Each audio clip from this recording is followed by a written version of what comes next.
নমস্তে বন্ধুরা। এক সময় পাকিস্তানের হিন্দুরাও বড় বড় মন্দির তৈরি করত, কিন্তু গুরুকুল নির্মাণ করত না। বড় বড় মন্দিরের পিছনে কোটি কোটি টাকা খরচা করে দিত, ওদের সংস্কৃতিকে বাঁচানোর জন্য গুরুকুল বানাতো না। এ এমন মারাত্মক ভুল। বাংলাদেশের হিন্দুরাও তারা বড় বড় মন্দির বানিয়েছে, পূজা পাঠ করেছে, কিন্তু একটা গুরুকুল বানায়নি। কেন? গুরুকুলের দ্বারা যে চেতন শক্তি উৎপন্ন হতো, চেতন দেবতা তৈরি হতো, যে দেশকে সংঘবদ্ধ করতে পারবে বিদ্যার দ্বারা, চেতনার দ্বারা। আজ মুর্শিদাবাদ থেকে যে হিন্দু পলায়ন করেছে, তারাও কিন্তু বড় বড় মন্দির তৈরি করেছে। তার ফল কি পেল? তাদেরকে সব কিছু ছেড়ে পলায়ন করতে হচ্ছে। তার বানানো মূর্তি, তার বানানো বড় বড় মন্দির, সেগুলো ছেড়ে তাদের পলায়ন করতে হচ্ছে। ভিটে মাটি সব কিছু ছাড়তে হচ্ছে। কেন?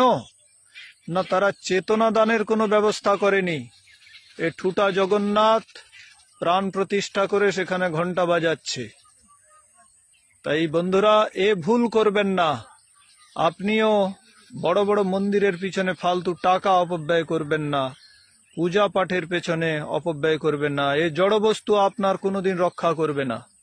রক্ষা যদি করে, গুরুকুল করবে। গুরুকুল থেকে সে ব্যক্তি তৈরি হয়ে আসবে। চন্দ্রশেখর আজাদ, ভগৎ সিং, শিবাজি, মহারানা প্রতাপ, শিক্ষা চেতনার দ্বারা সে ব্যক্তি নির্মাণ হতে পারে, অন্য কোনো উপায় নেই। তাহলে তুমি হয়তো বলবে যে আমি স্কুলে পড়াচ্ছি, এখানে কি শিক্ষা চেতনা পায় না? না, পায় না। এখানে শুধু আজীবিকার শিক্ষা দেওয়া হয়, সংস্কৃতির শিক্ষা দেওয়া হয় না, ধর্ম সম্বন্ধে কোনো জ্ঞান দেওয়া হয় না। তাই বন্ধুরা, হিন্দু জাতিকে যদি বাঁচাতে হয়, তাকে সুশিক্ষিত করতে হয়। গুরুকুলীয় শিক্ষা ব্যবস্থা সর্বত্র প্রচলন করুন। ফালতু টাকা যেখানে সেখানে উড়িয়ে দেবেন না। সকলকে নমস্তে।